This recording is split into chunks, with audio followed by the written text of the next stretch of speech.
Ben 1. You think you know someone. You see the same face every day with its blue eyes, thin nose and designer stubble, the same spiky blonde hair, blue jeans, branded t-shirts and black leather jacket. You know his tastes and trends, you know his likes and dislikes, you know what makes him tick, and you know of his belief that there is a position in the world that he was born to fill. Then something comes along to separate you. I went away to a university that supported my desired career in photography, while Mark stayed close to home. We kept in touch for the first year, not wanting to lose the bond we shared. Yet at the beginning of our second year, something happened to him, and he just decided to disappear. Or that's what I thought. I had no idea where he was. No one did. He vanished and left no clues as to where he was. His telephone had been disconnected, his internet accounts closed.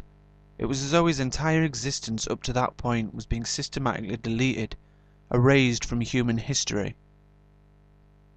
I couldn't understand what was happening. The only true friend I had ever had vanished, and no one could give me an explanation. More than a year went by before I saw him again, and when I did, in November last year, I could barely recognize him. But it wasn't just his hair and clothes that had changed. His body had too. The look in his eyes sent a chill through my bones. His entire presence had changed. I had always felt safe whenever I was around him, but on that night I was petrified. The way he stood upright, staring forward, staring directly into my soul, made me feel so small, intimidated and worthless. I couldn't understand what had happened to him. Nothing I saw that night could explain it either. What could make someone's entire being change? What event could make the look in someone's eyes turn from one of warmth and kindness to one of menace and hatred? No heartache I have ever been through, whether it be the death of a loved one or the breakup of a relationship or an actual act of physical pain, could ever change me to such a degree. I've seen the effects of depression, watched family members try to commit suicide, but even those afflictions, mental or otherwise, could not explain this. I struggled for months to think of every possibility that might in some way explain the transformation, but nothing could really satisfy my desire for answers. It was like a yearning inside me, like starvation that could never be healed by food. Despite everything I had been told just prior to that November night, about Mark and about the world, I wanted to know more.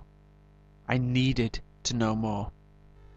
I sat down day after day, forcing myself to work on my dissertation when all I really wanted to do was to give up and search for the answers that every part of my body craved. The advice and the promise I had received were barely enough to help me forget long enough to complete the work. I'd been told to forget about what I had seen and to concentrate on myself until the time came for me to know all that the world has to offer.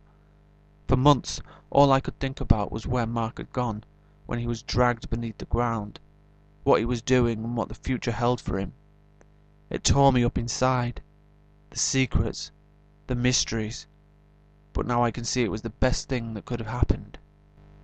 The night Mark reappeared will remain in my mind forever. My body and brain were battered.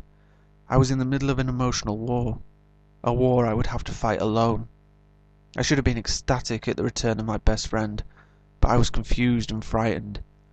I should have been grieving for a personal loss, but I had no time to be in mourning. My view of the world had come tumbling down in front of me. I wanted to know just exactly what I was seeing as the pieces began to put themselves back together. I had almost given up hope of my search leading me to the answers I so desperately desired. I thought I was fighting a losing battle and would never know what happened during Mark's absence that could lead to what I had seen.